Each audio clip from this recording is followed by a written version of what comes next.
This certification noted 7 items, and we went through this the last time with Agent Kalilong, so I won't delve on that. But basically, just to go through this very quickly, the first point says that there is no affidavit of the person, so no affidavit. The second point is, or the second note is the press briefing conducted on October 18, so no TSN and affidavit of the person taking the TSN.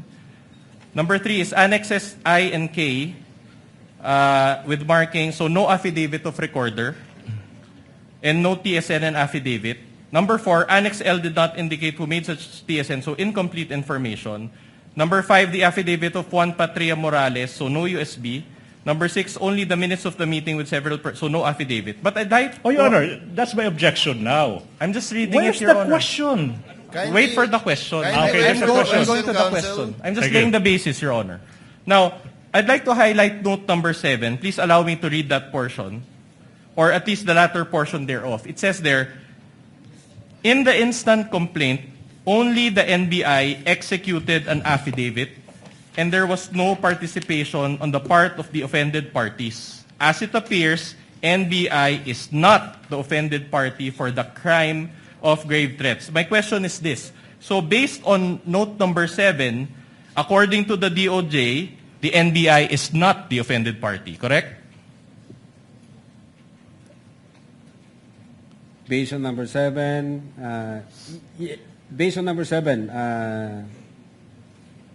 NBI is not the offended party for the crime of grave threats. Okay, very well.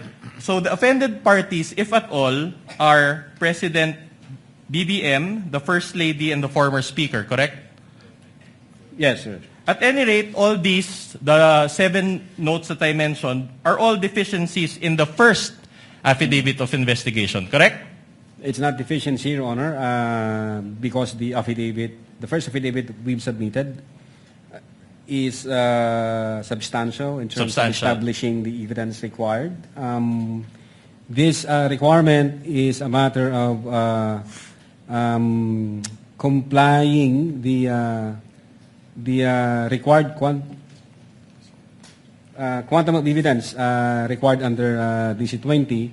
And if I may, sir, the purpose of submitting our referral to the Department of Justice is for preliminary investigation, which under the NPS rules, the new rules under the NPS, the law enforcement agency can submit a complaint affidavit, or in fact submit a complaint before the DOJ for purposes of preliminary investigation. The requirement that the offended party should have that complaint affidavit is not an indispensable requirement, and so far as the preliminary investigation is concerned. So far as the preliminary investigation is concerned. Very well. Now, based on that answer, I'd just like to point your attention to the portion of this certification dated February 5, 2025, next to the box ticked with an X. Kindly allow me to read, if we can highlight that portion. Okay? It says here, and you can read with me, insufficient for the conduct of preliminary investigation and must first be referred for case build-up. So in this is my question, I'll do it in Filipino. So in other words, nakulangan yung DOJ, correct? For purposes, Your Honor, of satisfying the elements, the required quantum of evidence, the DOJ required us to attach the affidavits and other documents like the TSN, sir. Thank you. And the DOJ itself mentioned this, correct? Or said this, correct? Based on the certification. All right. In fact, let me direct your attention to the portion after, I quote, must first be referred for case build-up. Can we flash that also on the screen? And allow me to read. The complaint/referral does not contain all the necessary evidence to prove the essential elements of the crime. Therefore, it is recommended that the same be first referred for case build-up. Okay? Now, let me get this straight. I'll summarize first and then I'll ask the question. So, the subject incident happened on November 23, 2024, and the NBI conducted fact-finding investigation, as you said. You subpoenaed individuals, conducted interviews, gathered evidence, among others, as you said also, and the NBI spent over 2 months or until January 30, 2025 for this process. Is this a fair summation of what we had just discussed? I don't think so, Your Honor.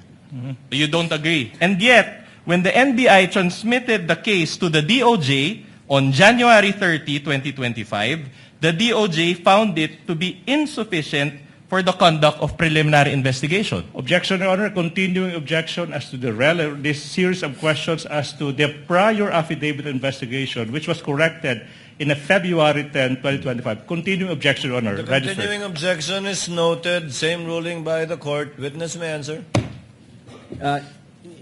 Yes, Your Honor. The fact that the Department of Justice That would be issued enough. another That would be enough. I certification. assume Can you that- let the All right. witness finish, We will counsel? comply, Your Honor. Are The you fact done, that the Mr. Department of Witness? Justice issued another certification on February 14, 2025, and it states here that the referral is sufficient for conduct of preliminary investigation and that it contains all the necessary evidence to prove the essential elements of the crime and should be docketed for preliminary With the investigation. permission of the parties, Attorney Latok, that's the second certification. Yes You're po, speaking. Your Honor. The second certification. Counsel for the respondent. Yeah, we will go to that. In other words, based on this certification, the DOJ did not affirm the NBI's recommendation, correct? No, part of the process of evaluation and case build-up, the DOJ require us to comply with the requirements na hinihingi nila, gaya ng mag-attach kayo ng affidavit, mag-attach kayo ng TSN, pero wala hong sinabi ang DOJ doon na hindi substantial yung aming affidavit. Ang require lang ho nila, mag-attach kayo ng yun nga, yung affidavit na nirecord yung video, at then yung TSN, sir. Well, according to you, but we just Oh, read no, you're that it was argumentative. insufficient. Your Objection, Honor, argumentative. Asked and answered. Move on, counsel. okay, that's interesting because there was a 2025 impeachment complaint filed against VP Sara also on February 5, 2025. If you know. But again, Your Honor, what? The date is important because there was also a February 5, an impeachment complaint filed against VP Sara also on February 5, 2025. Correct?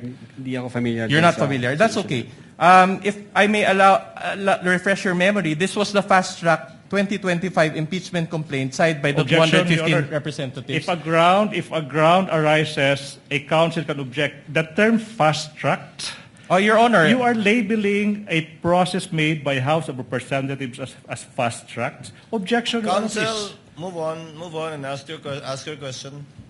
if you know, if this coincides with that impeachment complaint that was signed by the 215 Objection, Your Honor. representatives. There's no basis. This counsel, If you this know. witness, again, already said that he is not aware that on that day there was an impeachment complaint. There's Counsel- no basis for that question. Counsel, witness already answered. The counsel for prosecutor is correct. Witness already answered. He's not familiar with the filing of an impeachment complaint on that date. At any rate, this Move on. pertains to the November 23, 2024 video, correct? Objection, vague, Your Honor. What's the question? Referring to a video. Objection, vague. Kindly restate your question, counsel. The complaint. The complaint that was filed against the Vice President also pertains to the November 23, 2024 video. Objection, If you know. Again, vague. Complaint filed on that date. Well, if he knows, he already answered. He doesn't. Who knows? He might all of a sudden recall. Do you know? Are you familiar with that, Mr. Attorney Latok? I said, Your Honor, hindi ako familiar nung filing nung sa impeachment. Yeah. You're not familiar. Okay, I'll move on to a new point then. Move now, on, counsel. Now, did you rectify your January 30, 2025 affidavit of investigation? January 30. January 30, 2025 affidavit of investigation. In short, the first affidavit of investigation. We complied with You the complied. requirements of the Department of Justice. All right. Did anybody ask you to rectify? What do you mean, sir? Microphone. Use the microphone. What do you mean? Did you receive any directive from anybody to rectify that affidavit of investigation? Objection, argumentative. The question was asked. He said we complied, and then he's now asking the I'm same asking question. who? I'm asking if there is another person who directed you to satisfy the requirement. Overruled. withdraw, Witness withdraw. will answer. Witness is an intelligent witness. Aside from the fact that he's a lawyer, Your Honor, when we received the certification dated 05, February 2025, ito ho yung kinumply namin. All right. And you added affidavits executed by your agents, correct? To your revised affidavit of investigation, correct? No, we didn't revise the affidavit of investigation. We just produced the affidavits of the fact that the video was recorded and there was TSN. Yun ho yung in-attach namin sa affidavit of investigation. So you are denying that you produce a revised affidavit of investigation? Well, when you say kasi revised affidavit, binago namin yung affidavit namin. Hindi ho namin binago, Your Honor, yung affidavit namin. Nag-require ho ang Department of Justice, kulang kayo ng affidavit as to the fact na nirecord nyo yung video, kulang kayo doon sa affidavit kung sino nag-execute ng TSN, etc. But not the substance ng affidavit, Your Honor.